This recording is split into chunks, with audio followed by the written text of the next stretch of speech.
John Henry Newman nació en Londres el 21 de febrero de 1801 en una familia de clase media que valoraba profundamente la cultura, la moral y la fe. Su padre, John Newman, era banquero y hombre de negocios. Su madre, Jemima Fourdrinier, provenía de una familia de hugonotes franceses que habían huido de la persecución religiosa. Desde temprano, el pequeño Newman mostró una mente brillante y un corazón sensible. Era un niño introspectivo que gustaba de leer y reflexionar sobre las verdades espirituales. A los 15 años, tuvo una experiencia de fe marcada que moldearía toda su vida. Se sintió llamado por Dios de forma personal e intensa, creyendo que tenía una misión espiritual que cumplir. Esa convicción íntima lo acompañaría hasta los últimos días de su vida. La juventud de Newman estuvo marcada por un deseo ardiente de conocer la verdad. Estudioso y disciplinado, ingresó en la Universidad de Oxford a los 16 años en el Trinity College, uno de los centros intelectuales más prestigiosos de Inglaterra. Allí se sumergió en los estudios clásicos y filosóficos, especialmente en los autores griegos y latinos. Pero además de la erudición, Oxford era también el centro de las tensiones religiosas de la época. El anglicanismo, religión oficial de Inglaterra, vivía un período de cuestionamiento interno.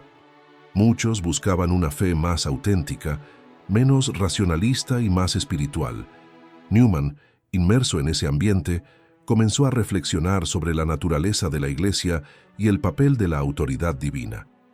Durante sus primeros años en Oxford, Newman se destacó por su inteligencia y capacidad de liderazgo. Se convirtió en tutor y más tarde en miembro del Oriel College, donde convivió con figuras que marcarían profundamente su trayectoria espiritual. Era respetado por su integridad moral y por la seriedad con la que trataba las cuestiones religiosas. Aún así, Newman sentía que al anglicanismo le faltaba una solidez doctrinal. Había algo que le incomodaba: la fragmentación de las interpretaciones y la falta de unidad visible entre los cristianos. Veía en la Iglesia Católica una tradición viva que mantenía el vínculo con los primeros siglos del cristianismo, pero no estaba listo para aceptarla. En 1825, Newman fue ordenado diácono y poco después sacerdote de la Iglesia anglicana. Asumió el cargo de vicario en la parroquia de St. Mary's, en Oxford, donde sus predicaciones atraían multitudes. Era un predicador elocuente, que hablaba con el corazón y despertaba en los oyentes un amor renovado por la fe. Su espiritualidad era profunda y su búsqueda de santidad sincera. A pesar de su dedicación, Newman comenzaba a percibir que algo faltaba en su propia fe. Sentía que el anglicanismo, aunque noble, se había alejado de las raíces apostólicas y de los fundamentos de la Iglesia primitiva. En esa fase, Newman también enfrentó crisis personales y espirituales. Se cuestionaba sobre la autoridad de la Biblia y sobre el origen de la verdadera doctrina cristiana. Estudiaba incansablemente a los padres de la Iglesia, San Agustín, San Atanasio y San Gregorio Nacianceno, y veía en ellos una claridad que el anglicanismo no poseía.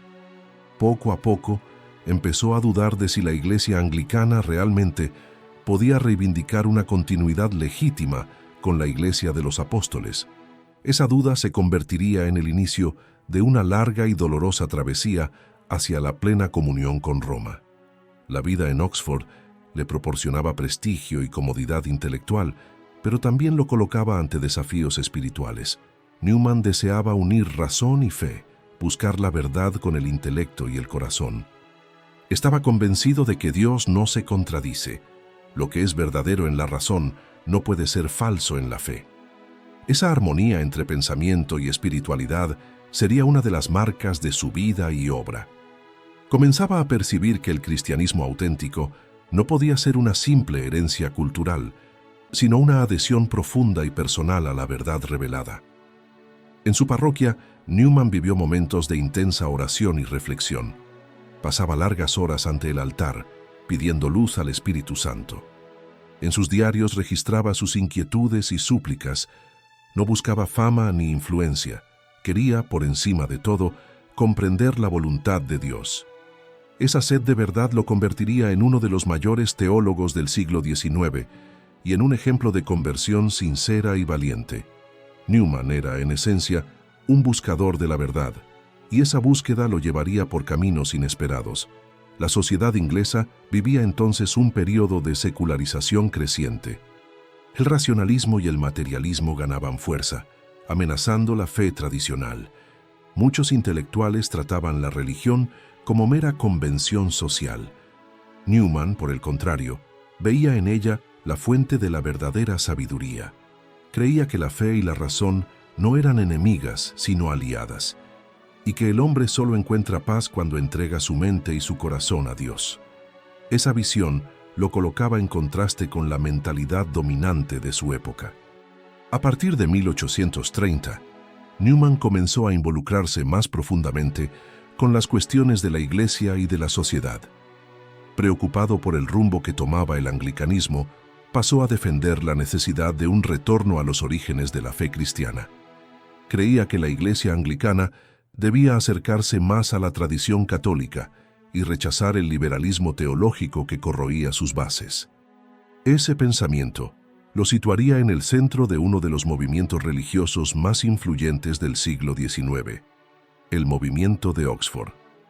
El joven sacerdote de Oxford, brillante, piadoso e inquieto, no imaginaba que su búsqueda de la verdad lo llevaría a romper con todo lo que conocía: amigos, prestigio, seguridad e incluso su posición en la Iglesia. Newman estaba a punto de iniciar la travesía más profunda de su vida, el camino del corazón y de la razón hacia la plenitud de la fe católica. Era el inicio de una conversión que marcaría la historia del cristianismo en Inglaterra. A comienzos de la década de 1830, John Henry Newman comenzó a percibir que algo profundo estaba en crisis en la Iglesia anglicana. La fe, que un día había sido el corazón espiritual de Inglaterra, se estaba volviendo cada vez más fría, racional y politizada. El liberalismo religioso ganaba espacio, reduciendo la fe a una cuestión de opinión personal. Ante ese panorama, Newman y un grupo de jóvenes clérigos y académicos de Oxford decidieron reaccionar. Buscaban rescatar la identidad católica de la Iglesia de Inglaterra, reafirmando su vínculo con los apóstoles, con los padres de la Iglesia y con la tradición. Así nació lo que se conoció como el Movimiento de Oxford, también llamado Movimiento Tractariano, uno de los movimientos más importantes de la historia moderna del cristianismo. El Movimiento de Oxford tenía como objetivo restaurar la espiritualidad y la doctrina tradicional dentro del anglicanismo. Newman, junto con otros intelectuales como Edward Pusey, John Keble y Richard Hurrell Froude, creía que la Iglesia anglicana debía liberarse de la influencia política del Estado y reencontrar su naturaleza divina como institución fundada por Cristo. Predicaban que la Iglesia no era solo una organización humana, sino el cuerpo místico de Cristo, sostenido por los sacramentos y por la sucesión apostólica. Esa visión, profundamente teológica y espiritual, chocaba con el pensamiento racionalista dominante en Inglaterra y por eso despertó tanto entusiasmo como oposición. El instrumento principal de ese movimiento fueron los llamados Tracts for the Times, pequeños panfletos teológicos escritos y distribuidos en Oxford, destinados a clérigos y laicos. En ellos, Newman y sus colegas defendían la necesidad de volver a la doctrina de los primeros siglos del cristianismo. Hablaban de la importancia de la Eucaristía, del sacerdocio, de la penitencia, de la oración y de la santidad de vida. En un tiempo de secularización creciente, esos textos reavivaron el interés por la fe y por la liturgia. Newman, con su talento literario y su claridad intelectual, se convirtió en la figura central del movimiento. Su influencia creció de forma notable y su voz comenzó a resonar por toda Inglaterra. Sin embargo, a medida que Newman se adentraba en los estudios de los padres de la Iglesia y en los orígenes de la fe cristiana, empezó a percibir algo que lo inquietaba profundamente.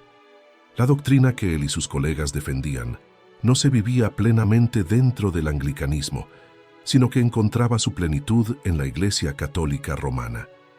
Veía que la continuidad histórica y doctrinal de la Iglesia, desde los apóstoles hasta los tiempos modernos, estaba en Roma y no en Canterbury. Ese descubrimiento comenzó a sacudir las bases de su convicción anglicana. Newman no quería abandonar su iglesia, pero el deseo de la verdad lo impulsaba a seguir adelante, aunque eso significara romper con todo lo que amaba. En 1833, Newman escribió uno de los textos más famosos del movimiento, titulado Tract 90. En él buscó mostrar que los 39 artículos de religión, base doctrinal del anglicanismo, podían interpretarse de modo compatible con la doctrina católica. Ese intento de conciliación fue recibido con escándalo. Muchos lo acusaron de traición, afirmando que quería romanizar la Iglesia de Inglaterra. Las autoridades eclesiásticas de Oxford reaccionaron con dureza y el Tract 90 fue condenado. A partir de ahí, Newman pasó de héroe intelectual a figura sospechosa y aislada, pero en su interior sabía que estaba cada vez más cerca de la verdad.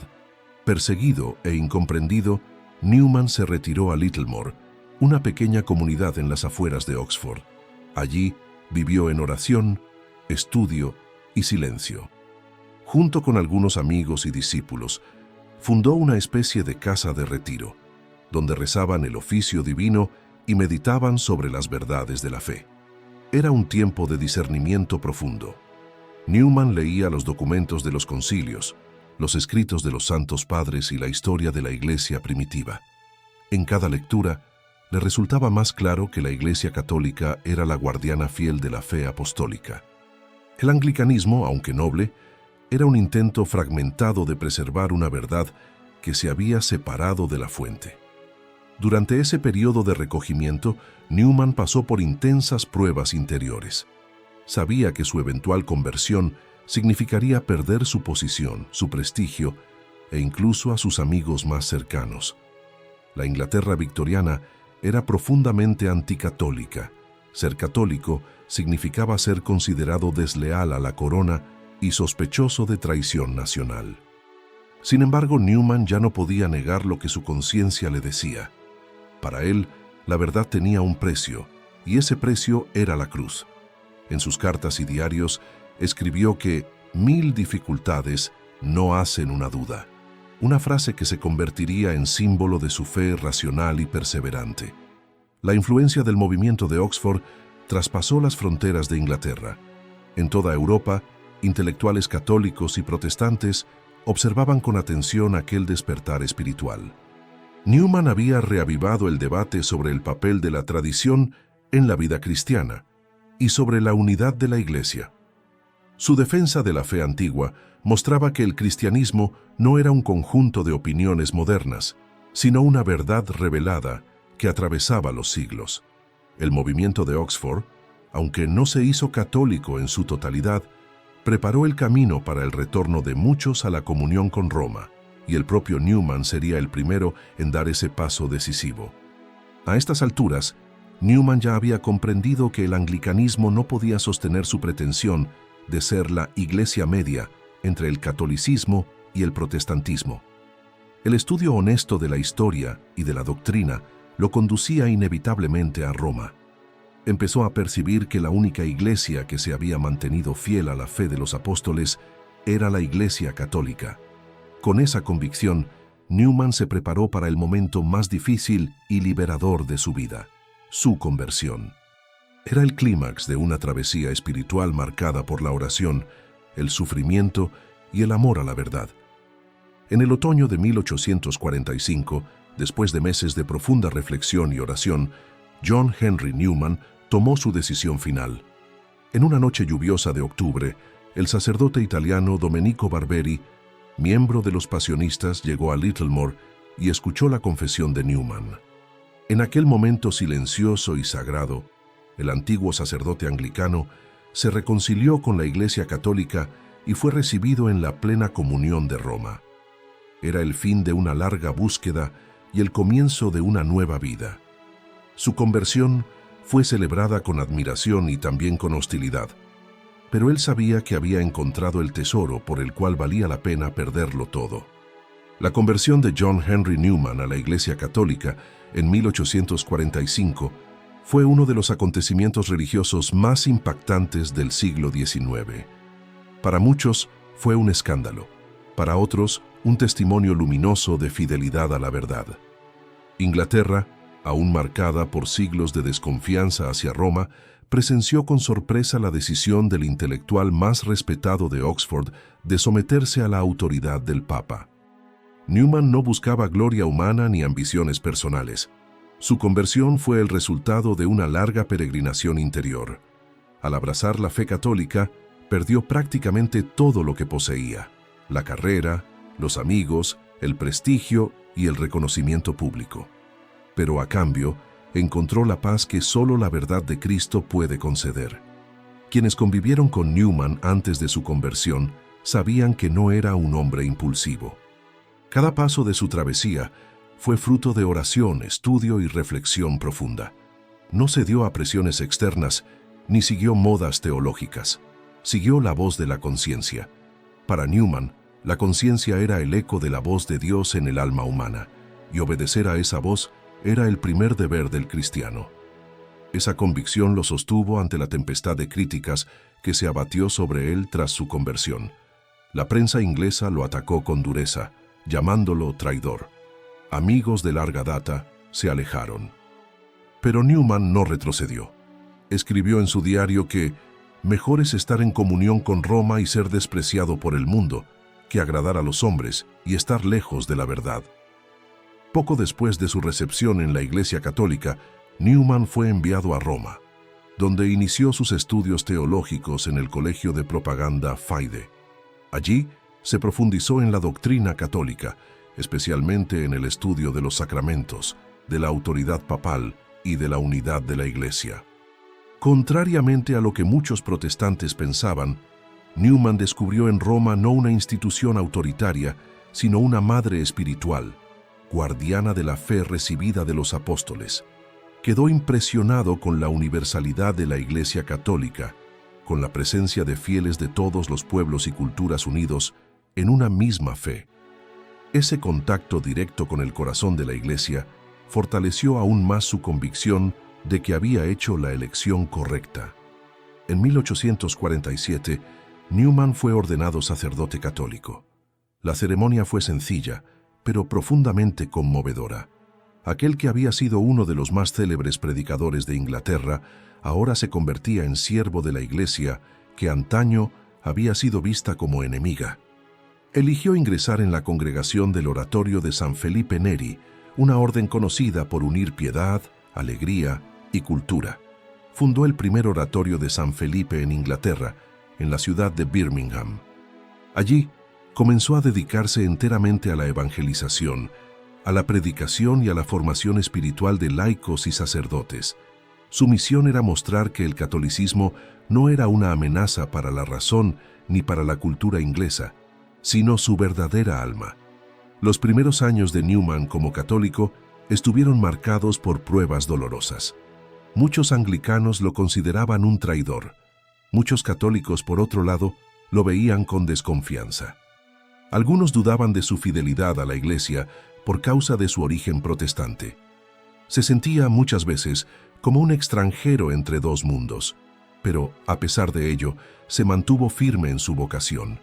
En sus cartas y sermones, procuraba explicar a los ingleses que ser católico no era negar la razón, sino elevarla. La fe, decía, no es una ceguera irracional, sino una luz que da sentido a la inteligencia. Esa visión profunda marcó toda su obra teológica. Newman enfrentó críticas severas también dentro de la propia Iglesia. Algunos obispos lo consideraban excesivamente intelectual y temían que su estilo erudito alejara al pueblo sencillo. Sin embargo, no se dejó abatir. Decía que la verdad de la fe católica es lo bastante amplia como para acoger tanto el corazón del campesino como la mente del filósofo. En sus escritos, Newman insistía en que la Iglesia necesitaba formar intelectuales católicos capaces de dialogar con el mundo moderno sin perder la fidelidad a la doctrina. Creía que la santidad y la inteligencia debían caminar juntas. y esa convicción lo convertiría en uno de los grandes reformadores espirituales y culturales de su época. Entre las obras más influyentes de Newman en ese período está el libro Apologia pro vita sua, publicado en 1864. Escrito en respuesta a las acusaciones de falsedad y oportunismo, el libro es una defensa espiritual y autobiográfica de su conversión. En él, Newman expone con sinceridad y belleza las razones de su travesía hacia la fe católica. El texto causó profunda impresión en toda Inglaterra. Incluso sus antiguos opositores reconocieron su honestidad y nobleza. La Apología no fue solo una obra de defensa personal, fue también un testimonio poderoso sobre el valor de la conciencia, de la fidelidad y de la búsqueda de la verdad en medio de la incomprensión. Durante su vida como sacerdote católico, Newman se dedicó también a la educación. Fundó el Oratory School, un colegio destinado a la formación moral e intelectual de los jóvenes católicos ingleses. En 1854, fue invitado a crear una universidad católica en Irlanda, la futura Universidad Católica de Dublín, y aceptó con entusiasmo. Para él, la educación católica debía formar no solo profesionales competentes, sino almas iluminadas por la fe. Su visión sobre la integración entre razón y religión inspiró a generaciones de educadores y fue precursora del pensamiento que más tarde influiría en el Concilio Vaticano II. A pesar de las dificultades y las calumnias, Newman nunca perdió la serenidad ni el amor por la Iglesia. Sabía que la fidelidad al Evangelio siempre implica cruces, pero también gracias abundantes. Su vida se convirtió en un ejemplo de perseverancia silenciosa y confianza en la providencia. Cuando le preguntaban sobre las pérdidas que había sufrido a causa de la conversión, respondía: «No he perdido nada, lo he ganado todo, he ganado a Cristo, y eso basta». Estas palabras resumen su espiritualidad. Una fe madura, enraizada en la obediencia y en la certeza de que el sufrimiento purifica y santifica. Con el tiempo, incluso muchos protestantes comenzaron a ver a Newman con admiración. Su testimonio coherente, su caridad y su humildad vencieron el prejuicio. El hombre que había sido vilipendiado se convirtió en un puente entre católicos y anglicanos, mostrando que la búsqueda de la verdad no divide, sino que une los corazones que aman a Dios sinceramente. Su conversión, lejos de ser un acto aislado, inauguró una nueva era de diálogo y reconciliación. Inglaterra, que un día había cerrado las puertas a Roma, ahora comenzaba poco a poco a redescubrir la belleza y la profundidad de la fe católica. John Henry Newman fue, por encima de todo, un pensador de la verdad. Su mente luminosa y su corazón profundamente creyente lo convirtieron en una de las figuras más notables de la teología moderna. Creía que la fe y la razón son dones complementarios y que Dios habla tanto a la inteligencia como al alma. En una época en que muchos intelectuales intentaban separar religión y racionalidad, Newman insistía en que la verdadera razón conduce inevitablemente a la fe, porque ambas proceden de la misma fuente, el Logos eterno, que es Cristo. Para él, pensar correctamente era un acto de adoración, y la teología, una forma de oración. Esa visión equilibrada y profundamente católica lo hizo uno de los mayores defensores de la fe ante las tormentas del modernismo y del escepticismo que ya se levantaban en Europa. Entre sus contribuciones teológicas más importantes está la teoría del desarrollo de la doctrina cristiana, que presentó en su obra An Essay on the Development of Christian Doctrine, publicada en 1845, poco antes de su conversión. En ese libro, Newman explicaba que la doctrina de la Iglesia no cambia en su esencia, sino que crece orgánicamente como una semilla que se convierte en árbol. Así como el cuerpo humano madura sin perder su identidad, también la fe se desarrolla en la historia bajo la acción del Espíritu Santo. Esa idea, profundamente fiel a la tradición, fue una respuesta magistral a las acusaciones protestantes de que el catolicismo había inventado dogmas a lo largo de los siglos. Para Newman, los dogmas eran la expresión viva de la misma fe apostólica, comprendida con mayor profundidad a medida que la Iglesia avanzaba en el tiempo. Esa visión del desarrollo doctrinal sería más tarde reconocida oficialmente como una de las bases teológicas más importantes del magisterio moderno. Mostró que la Iglesia no está presa del pasado, pero tampoco es rehén de las modas intelectuales. Es viva, porque es el cuerpo de Cristo. Newman, con esa doctrina, preparó el camino para una comprensión más profunda de la continuidad entre los primeros siglos del cristianismo y la teología contemporánea. Su obra influyó directamente en el pensamiento de los papas y teólogos del siglo XX, especialmente durante el Concilio Vaticano II, que lo reconocería como un precursor de la renovación teológica. Otro punto central en el pensamiento de Newman fue su defensa de la conciencia como el primer vicario de Cristo. Para él, la conciencia no es un sentimiento subjetivo, sino la voz objetiva de Dios que habla en lo íntimo del ser humano. Sin embargo, esa conciencia necesita ser formada por la verdad revelada, pues si se desconecta de Dios, se convierte solo en opinión personal. Newman advertía que obedecer a la conciencia no es seguir el capricho del corazón, sino reconocer la soberanía de la verdad divina sobre nuestras decisiones. Esa concepción equilibrada entre libertad y obediencia fue una respuesta poderosa al individualismo moderno y permanece actual en nuestros tiempos, en los que muchos confunden libertad con relativismo moral. En sus predicaciones y escritos, Newman combatió el liberalismo religioso, que consideraba el gran enemigo de la fe cristiana. Para él, el liberalismo no era solo una corriente política, sino una mentalidad que negaba la existencia de una verdad objetiva en materia de religión.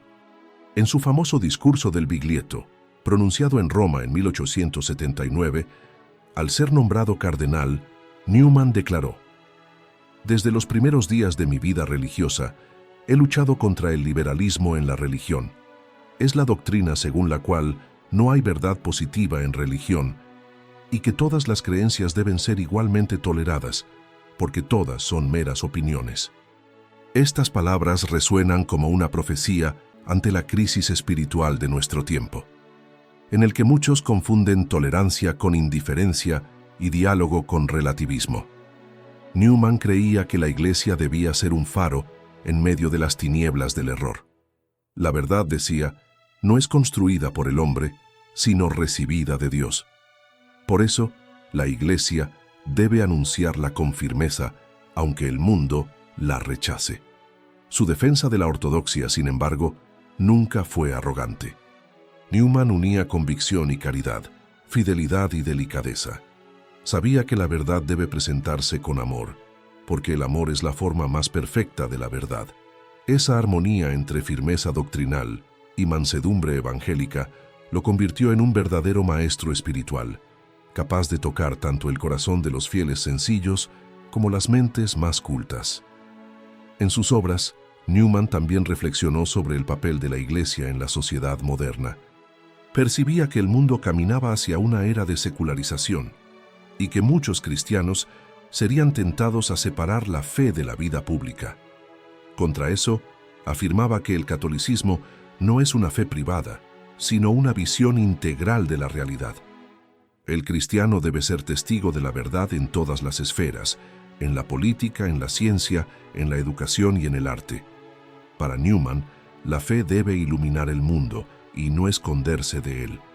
Esa postura profética lo convirtió en una voz de resistencia contra el vaciamiento espiritual de la modernidad naciente. Otro aspecto notable de su pensamiento era su visión sobre la educación y la universidad. En su obra The Idea of a University, Newman defendió que el conocimiento debe buscarse por la verdad en sí y no solo por la utilidad. Veía en la universidad un lugar sagrado donde fe y razón podían dialogar en armonía. El verdadero estudioso, decía, es aquel que reconoce la presencia de Dios en el centro de todo saber. Esa visión inspiró la creación de universidades católicas en todo el mundo y convirtió a Newman en el patrono ideal de la educación católica moderna. Su idea de formar intelectuales santos permanece como un ideal vivo para los católicos que desean servir a Dios también con la mente. La profundidad teológica de Newman no se limitaba a los libros.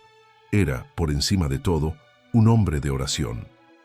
Pasaba largas horas ante el Santísimo Sacramento, pidiendo luz para comprender mejor las verdades que enseñaba. Su teología nacía del silencio y de la contemplación. Solía decir que la oración es la respiración del alma, y que sin oración no hay verdadera sabiduría. Su vida intelectual era inseparable de su vida espiritual.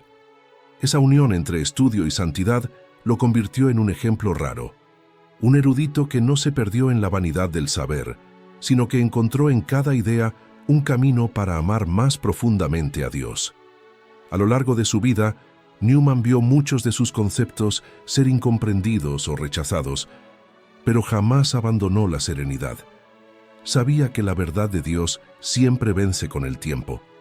Su lema episcopal, Cor ad cor loquitur, el corazón habla al corazón, expresa bien su misión: comunicar la verdad con ternura y sencillez para que llegue no solo a la mente, sino también al corazón. Esta frase resume toda la espiritualidad de Newman, un hombre que unió el intelecto a la fe y la razón al amor. Su defensa de la verdad no fue solo teórica, sino profundamente existencial. Toda su vida fue una confesión viva de que la verdad de Cristo es el mayor tesoro del alma humana. La grandeza de John Henry Newman no se manifiesta solo en su conversión y en su teología, sino también en su obra literaria, que unió fe, arte y razón de modo sublime. Fue un maestro de las palabras, capaz de transformar la doctrina en belleza y la reflexión en oración. Su escritura es clara, elegante y profundamente espiritual, revelando a un hombre que pensaba con el corazón y rezaba con la mente. Por ello, Newman es considerado a menudo no solo un teólogo, sino también uno de los mayores estilistas de la lengua inglesa. Su pluma servía al mismo propósito que su vida: conducir almas a la verdad. Cada ensayo, cada sermón, cada carta es un testimonio de su amor por Cristo y por la Iglesia. Entre sus obras más célebres está la ya mencionada Apologia pro vita sua, un verdadero clásico de la literatura religiosa. Publicado en 1864, ese libro no es solo una defensa de su conversión, sino una inmersión profunda en el alma de un hombre que busca a Dios con sinceridad. Newman escribe con una franqueza desarmante, exponiendo sus dudas, sus angustias y sus descubrimientos espirituales. Muestra que la fe no es un salto en la oscuridad, sino una respuesta racional y amorosa a la luz que Dios ofrece. El impacto de la apología fue inmenso. Transformó la opinión pública sobre él e inspiró a muchos otros a seguir el camino de la verdad, incluso ante la incomprensión del mundo. Otra obra fundamental de Newman es The Grammar of Assent, la gramática del asentimiento, publicada en 1870. En ese tratado filosófico y teológico, Newman analiza cómo el ser humano llega a la certeza de la fe. Argumenta que creer no es solo aceptar racionalmente una proposición, sino un acto de todo el ser: razón, voluntad y corazón. La fe para Newman no es irracional, sino suprarracional. Sobrepasa la razón sin contradecirla. Esa visión conciliadora entre intelecto y fe se convirtió en uno de los pilares del pensamiento católico moderno. The Grammar of Assent muestra que es posible ser profundamente racional sin ser incrédulo y profundamente creyente sin ser fanático. Un mensaje de equilibrio y sabiduría que permanece actual hasta hoy. Además de teólogo y filósofo, Newman fue también un notable predicador y poeta. Sus sermones, especialmente los que compuso durante sus años en Oxford y en el oratorio de Birmingham, son obras maestras de la espiritualidad cristiana. Hablaba con suavidad y profundidad, sin buscar aplausos, sino conversiones. Su objetivo era tocar el corazón del oyente, despertar la conciencia y reavivar el amor a Dios. Muchos que lo escuchaban salían de las iglesias con lágrimas, con el corazón transformado. Newman creía que la verdadera predicación no es solo instrucción, sino inspiración. debe llevar al hombre a contemplar el misterio de Cristo y a desear la santidad. Por eso, sus sermones continúan siendo leídos y estudiados hasta hoy como alimento espiritual. Entre sus escritos poéticos destaca el bellísimo poema The Dream of Gerontius, una obra mística que describe la travesía de un alma después de la muerte. En ese poema, Newman retrata con delicadeza y profundidad el paso del tiempo a la eternidad, el juicio particular y el encuentro con Dios.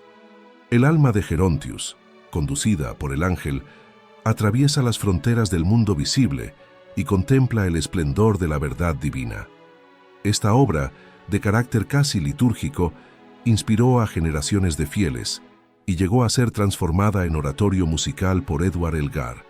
The Dream of Gerontius es más que una pieza poética, es una catequesis sobre el sentido cristiano de la muerte y de la esperanza eterna. La producción literaria de Newman no se limitó a los temas religiosos.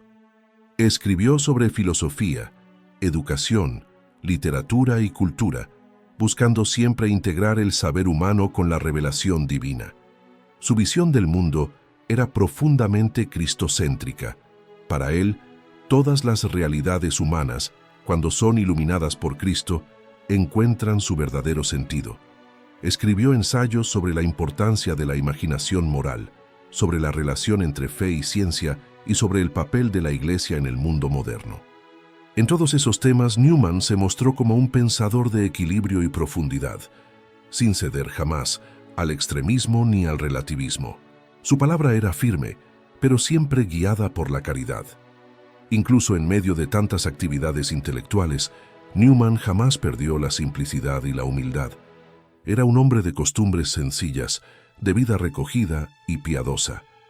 Se levantaba temprano, celebraba la misa con devoción y pasaba largos momentos en silencio ante el Santísimo Sacramento. Su amor a la Eucaristía era profundo. Veía en ella el centro de toda la vida cristiana.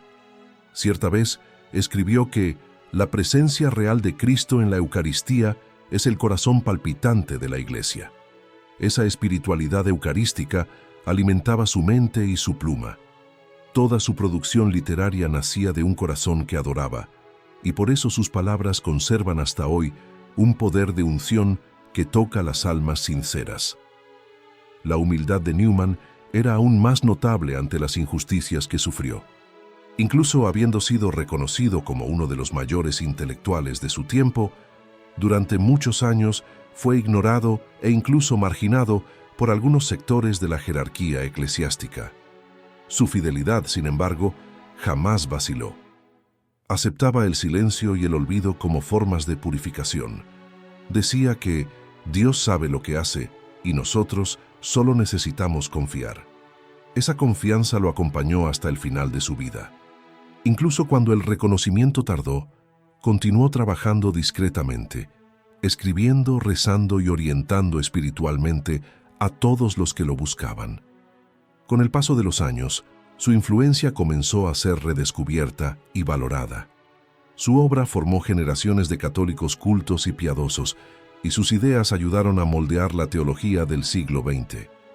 Los papas León XIII y Pío X reconocieron el valor de su contribución, y en el siglo siguiente, Pablo VI y Benedicto XVI lo exaltarían como un faro de ortodoxia y de diálogo inteligente con el mundo moderno.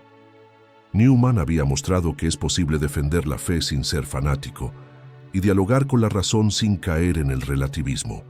Su vida y su obra son una invitación perenne a la santidad intelectual y a la fidelidad interior a la verdad divina. En cada página escrita, Newman testimonió el amor de Dios por medio de la belleza de la palabra. Fue, como dijo el Papa Benedicto XVI al beatificarlo, un hombre de oración, de estudio y de integridad interior. Su literatura no buscaba la fama, sino la conversión. Por eso permanece viva. En un mundo donde las palabras se han vuelto vacías y superficiales, la voz de Newman continúa resonando como un recordatorio de que la verdad es bella y de que la belleza es un camino que conduce a la verdad. Su pluma fue una lámpara encendida por la fe, iluminando el camino de todos los que buscan a Dios con sinceridad y razón.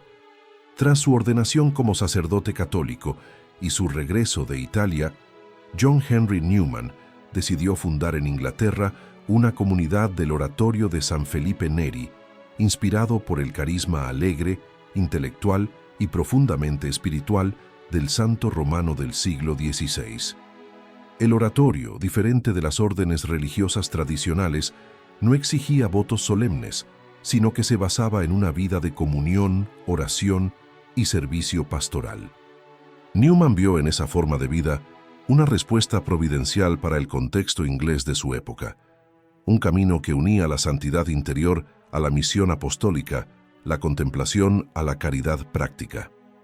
En 1848 fundó el primer oratorio en Birmingham, convirtiéndose en su superior y corazón espiritual.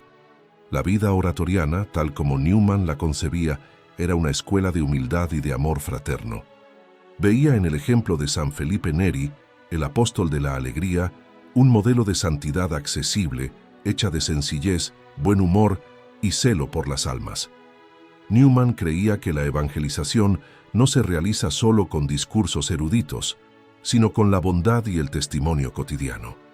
Por eso, el oratorio de Birmingham se convirtió en un refugio espiritual para muchos. Estudiantes, obreros, viudas, enfermos y niños pobres encontraban allí consuelo, dirección y acogida. Newman decía que cada alma es un universo entero para Dios y trataba a cada persona que lo buscaba con respeto y ternura, sin distinciones. La misión pastoral de Newman estuvo profundamente marcada por el deseo de santificar la inteligencia e iluminar la fe. Creía que la crisis religiosa de Inglaterra no se superaría solo con argumentos teológicos, sino con una espiritualidad auténtica y coherente. Así, el oratorio se convirtió en un centro de formación cristiana, donde se combinaban catequesis, liturgia, estudio y vida comunitaria.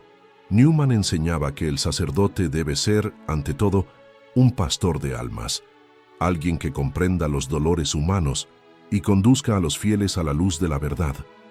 En sus consejos espirituales unía sabiduría y dulzura, insistiendo siempre en la importancia de la oración silenciosa y de la fidelidad al deber cotidiano.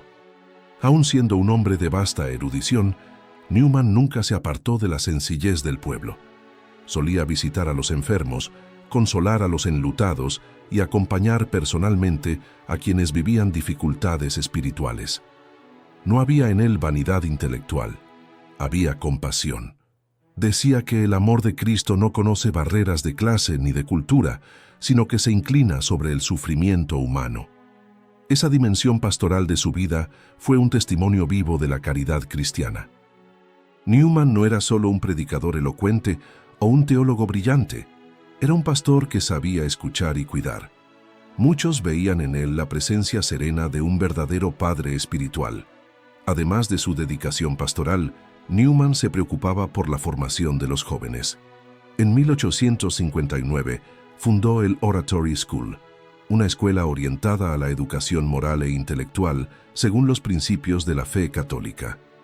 Veía en la juventud la esperanza de una nueva Inglaterra reconciliada con Cristo y con su herencia espiritual. La escuela no era solo un lugar de aprendizaje, sino de formación integral. Newman decía que la educación debía moldear el carácter tanto como la mente. Su ideal era formar hombres capaces de unir fe y razón, oración y acción, piedad y valentía moral. Así, sembraba en el corazón de Inglaterra una nueva generación de católicos convictos y conscientes. La vida en el oratorio no era fácil. Newman enfrentaba dificultades financieras, críticas e incluso desconfianzas dentro de la propia iglesia. Había quienes lo consideraban un intelectual demasiado independiente o un converso aún extranjero en la tradición inglesa.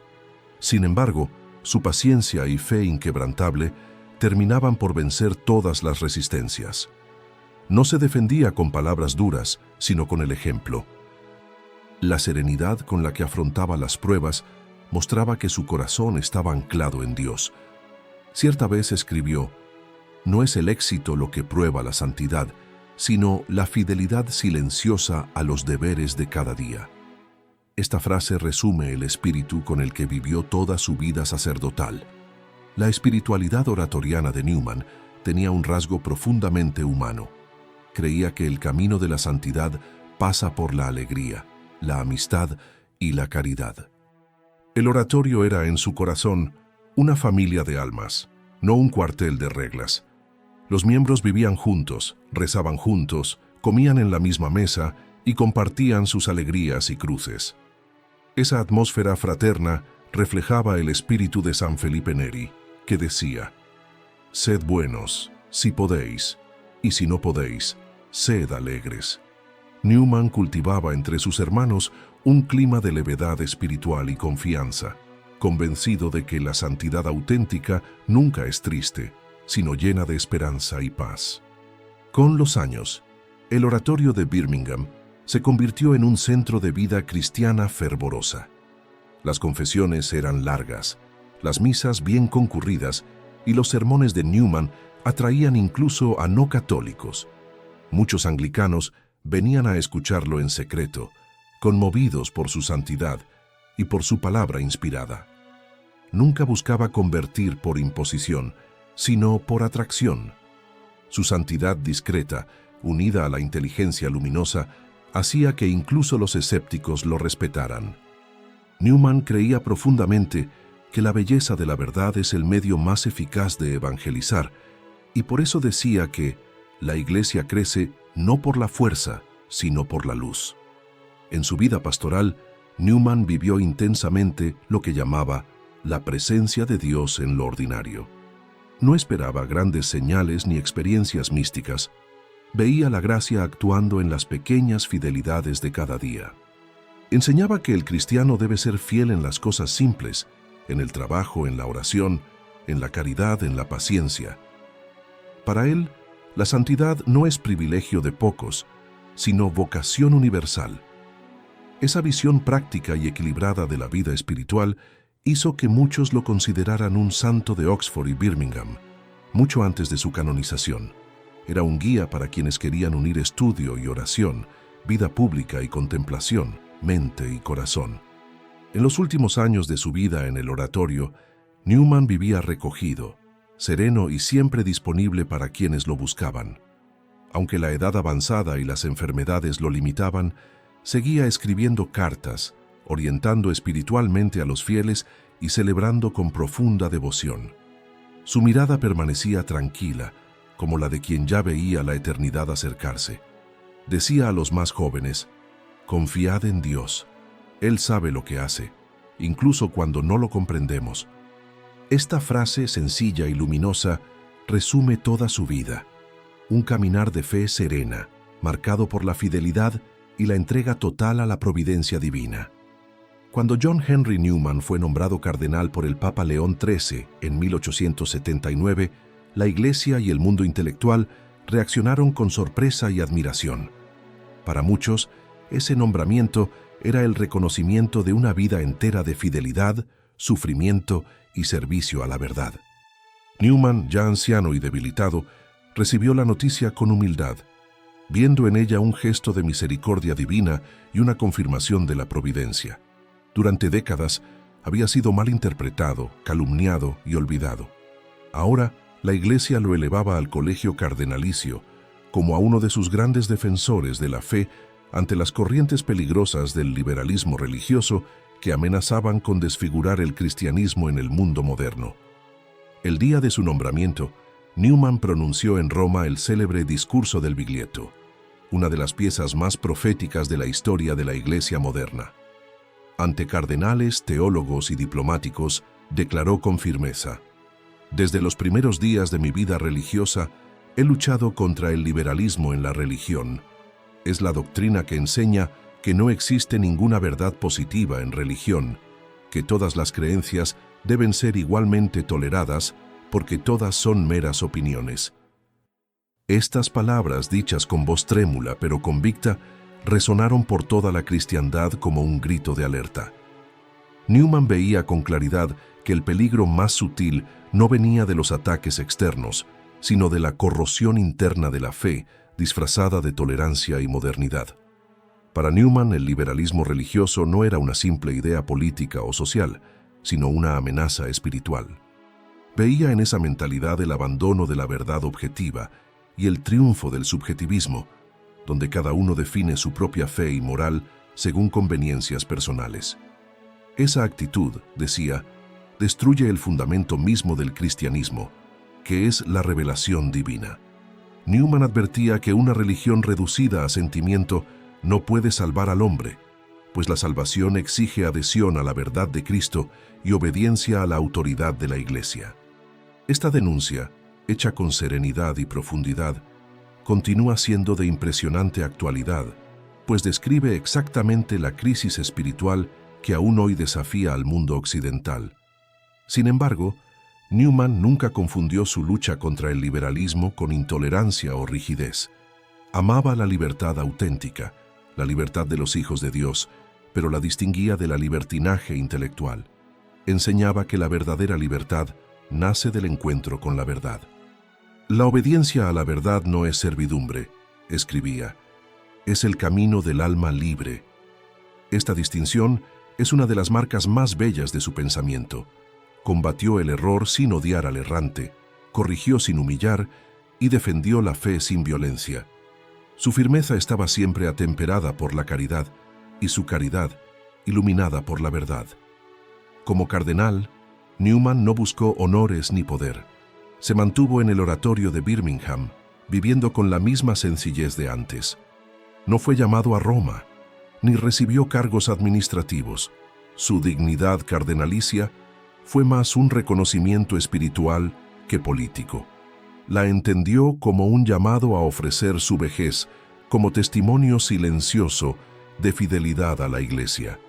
Continuó escribiendo cartas, orientando a sacerdotes e intelectuales y defendiendo el primado de la fe sobre las ideologías. Su figura, ya venerada por los católicos ingleses, se convirtió en símbolo de serenidad y sabiduría. Newman era un hombre que había sufrido mucho, pero que jamás había perdido la paz. El Papa León XIII, al elevarlo al cardenalato, veía en Newman un modelo del intelectual católico capaz de dialogar con el mundo sin perder la fe. La Iglesia vivía un tiempo de desafíos con el avance del positivismo, del cientificismo y del racionalismo anticristiano. Newman, con su mente abierta y su corazón fiel, mostraba que es posible acoger el progreso y al mismo tiempo permanecer anclado en la verdad eterna. Fue, por lo tanto, un precursor de lo que más tarde el Papa Benedicto XVI llamaría hermenéutica de la continuidad, una fe viva que se desarrolla pero no se corrompe. Por eso, su cardenalato tuvo un valor simbólico y profético, anticipando los debates que la Iglesia enfrentaría en los siglos siguientes. Durante esta última fase de su vida, Newman escribió reflexiones profundas sobre la Iglesia y el papel de los laicos. Creía que el laicado tenía una misión esencial en la defensa de la fe y que los laicos debían estar bien formados, conscientes y actuantes.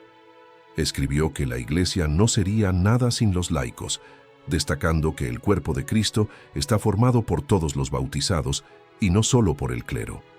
Esa visión anticipó de modo admirable los temas que serían tratados un siglo después en el Concilio Vaticano II, especialmente en la Constitución Lumen Gentium. Newman veía que la santidad y la misión son dones universales y que cada cristiano está llamado a ser una luz en medio de las tinieblas del mundo. Incluso con la edad avanzada, Newman seguía con atención las transformaciones culturales y religiosas de su tiempo.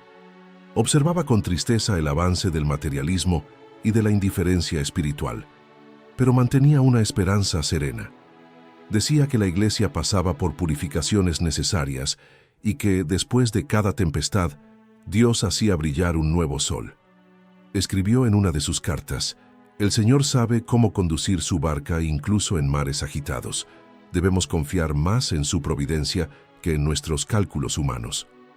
Esa fe inquebrantable lo sostenía y su confianza en Dios convertía su vejez en una predicación silenciosa de esperanza y abandono. El impacto de Newman, ya como cardenal, traspasó fronteras.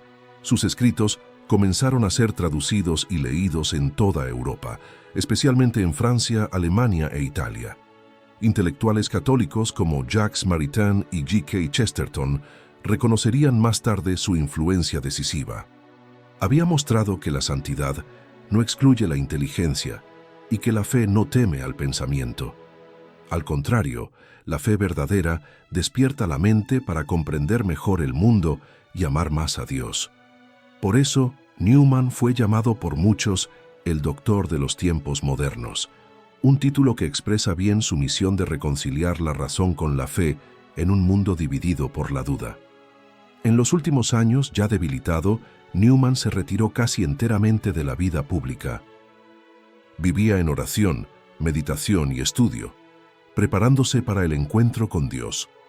Sus hermanos de comunidad relatan que pasaba largos periodos en silencio ante el sagrario, con una mirada serena y dulce. Cuando le preguntaban si temía a la muerte, respondía: «Solo temo no estar listo para ver a aquel a quien amé con el corazón y con la mente». Su serenidad ante la muerte era el fruto de una vida entregada enteramente a la verdad. Había combatido el buen combate, guardado la fe y aguardaba el premio prometido a aquellos que perseveran hasta el final. En los últimos años de su vida, el cardenal John Henry Newman vivió en paz, recogido en el oratorio de Birmingham, entre libros, oraciones y la compañía silenciosa de sus hermanos. La salud ya frágil lo obligaba a reducir las actividades, pero su mente permanecía clara y su espíritu sereno. Quienes lo visitaban quedaban impresionados con la calma y la bondad que irradiaba. Newman parecía vivir ya entre el cielo y la tierra, como alguien que, después de una larga travesía, se preparaba para cruzar el umbral de la eternidad. Pasaba largas horas ante el Santísimo Sacramento y su rostro, dicen los testimonios, reflejaba una paz casi celestial. En su corazón había solo gratitud por haber encontrado la verdad, por haber servido a la Iglesia y por haber amado a Cristo hasta el final. El 11 de agosto de 1890, a los 89 años de edad, John Henry Newman entregó su alma a Dios. Murió tranquilamente, como vivió, rezando. Su última palabra, según sus hermanos, fue Jesús. Fue sepultado en el cementerio del oratorio de Rednall, en Birmingham, al lado de su gran amigo y compañero espiritual, el padre Ambrose St. John. Sobre su tumba, mandó escribir una frase tomada de las Escrituras que resume toda su vida: Ex umbris et imaginibus in veritatem, de las sombras e imágenes a la verdad. Esa inscripción, sencilla y profunda, expresa el itinerario de su alma, el paso de las incertidumbres humanas a la plenitud de la luz divina. Era el final terreno de una vida que, desde la juventud, había sido un camino continuo hacia la verdad. Tras su muerte, el nombre de Newman no se apagó.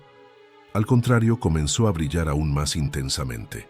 Su vida y sus escritos inspiraron a generaciones de teólogos, sacerdotes y laicos en todo el mundo. Muchos vieron en él a un verdadero profeta de los tiempos modernos, un hombre que anticipó las grandes cuestiones espirituales y culturales del siglo XX.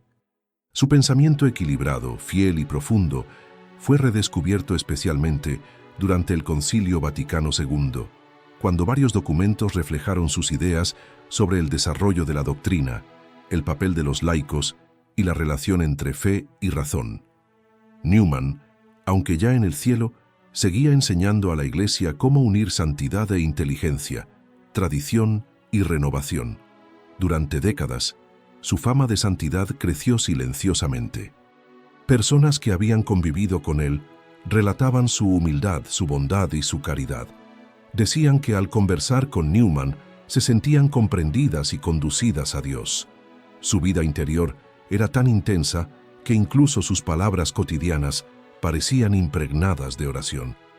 Esa fama de virtud llevó a la Iglesia a abrir oficialmente su causa de beatificación en 1958, bajo el pontificado de Pío XII. El proceso reunió miles de páginas de testimonios y análisis teológicos. La vida de Newman fue examinada con rigor y su obra reconocida como un tesoro de sabiduría espiritual. Lentamente, la Iglesia fue reconociendo en aquel hombre de Oxford a un verdadero santo. Uno de los momentos más marcantes del proceso fue el reconocimiento de un milagro atribuido a su intercesión. Un diácono estadounidense, gravemente enfermo, fue curado de modo inexplicable tras rezar pidiendo la ayuda de Newman. El milagro fue aprobado por el Papa Benedicto XVI, que lo beatificó solemnemente el 19 de septiembre de 2010 en Birmingham, ante una multitud conmovida. En la homilía, el Papa dijo: «El corazón habla al corazón, cor ad cor locitur». Este fue el lema del beato Newman y sigue siendo el secreto de su grandeza espiritual. Un corazón que habla al corazón de Dios y por medio de él al corazón de los hombres. Estas palabras sintetizan la misión de Newman: enseñar a hablar con Dios y a vivir con el corazón orientado a la verdad. Tras la beatificación, la devoción a Newman creció rápidamente. Iglesias, escuelas y comunidades alrededor del mundo comenzaron a colocarlo como patrono de la educación y de la búsqueda de la verdad. Su ejemplo inspiró especialmente a los intelectuales católicos, que encontraron en él un modelo de cómo pensar sin perder la fe. Muchos convertidos al catolicismo, entre ellos escritores, científicos y profesores, reconocieron que Newman había preparado el camino para ellos. Probaba que es posible ser moderno sin ser mundano y erudito sin perder la sencillez evangélica. Su vida mostraba que la verdadera sabiduría no se encuentra solo en los libros, sino en la docilidad a la voz de la conciencia iluminada por Dios. En 2019, la Iglesia dio el paso final en el reconocimiento de la santidad de Newman. El Papa Francisco aprobó un segundo milagro, la curación milagrosa de una mujer embarazada, también inexplicable para la medicina, y lo canonizó solemnemente el 13 de octubre de ese año en la Plaza de San Pedro. Ante miles de fieles, el nombre de John Henry Newman fue inscrito oficialmente entre los santos de la Iglesia Católica. En la homilía el Papa destacó: San John Henry Newman fue un guía para la fe en tiempos de confusión, un hombre que unió la inteligencia a la santidad y mostró que la verdad de Dios habla al corazón del hombre. Así, el antiguo intelectual de Oxford, antaño sospechoso y perseguido, era ahora reconocido como santo universal, modelo para toda la Iglesia. La canonización de Newman fue más que un reconocimiento histórico, fue una señal providencial para nuestro tiempo. En una era de relativismo y superficialidad espiritual, su vida resplandece como un llamado a la fidelidad y a la profundidad. Newman enseña que el cristianismo no es una idea abstracta, sino un encuentro vivo con Cristo. Muestra que la fe no teme las preguntas de la razón, siempre que el corazón permanezca humilde ante la verdad. Su lema, cor ad cor locitur, resume el camino de todo cristiano: dejar que el corazón hable con Dios y permitir que Él transforme el interior del hombre. Newman fue y sigue siendo un maestro de esa intimidad divina.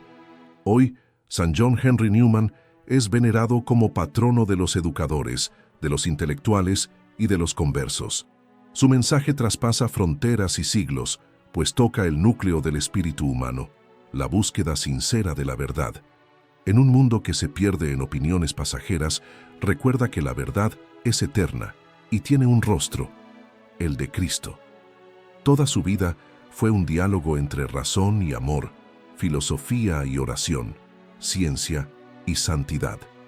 Newman es el ejemplo perfecto de que la fe católica no es enemiga del pensamiento, sino su plenitud. Mostró que la verdadera sabiduría consiste en amar a Dios con todo el corazón y con toda la mente. El legado espiritual de San John Henry Newman es una herencia viva para la Iglesia. Enseña que la conversión no es un evento aislado, sino un camino continuo de fidelidad. Muestra que cada alma está llamada a salir de las sombras y entrar en la luz de la verdad. Su historia es la historia de todos los que buscan a Dios en medio de las dudas, de las almas inquietas que desean comprender antes de creer y terminan descubriendo que solo se comprende plenamente cuando se cree. Newman es el santo de la razón iluminada por la fe, el peregrino de la conciencia y el maestro del corazón. Su vida, escrita con lágrimas y luz, es un evangelio silencioso sobre el poder transformador de la gracia. Al contemplar su trayectoria, vemos que Newman no fue solo un teólogo o un converso, sino un testimonio vivo de que la santidad es posible en el mundo moderno. Mostró que es posible amar la verdad más que la propia reputación y elegir a Dios incluso cuando todo parece perderse. Su ejemplo invita a cada cristiano a hacer de la búsqueda de la verdad el centro de la propia vida. Que sus palabras, de las sombras e imágenes a la verdad, sean también el lema de todos nosotros que caminamos entre las incertidumbres de este mundo, con la mirada fija en la eternidad. Y que, al ejemplo de San John Henry Newman, aprendamos a dejar que el corazón hable al corazón de Dios.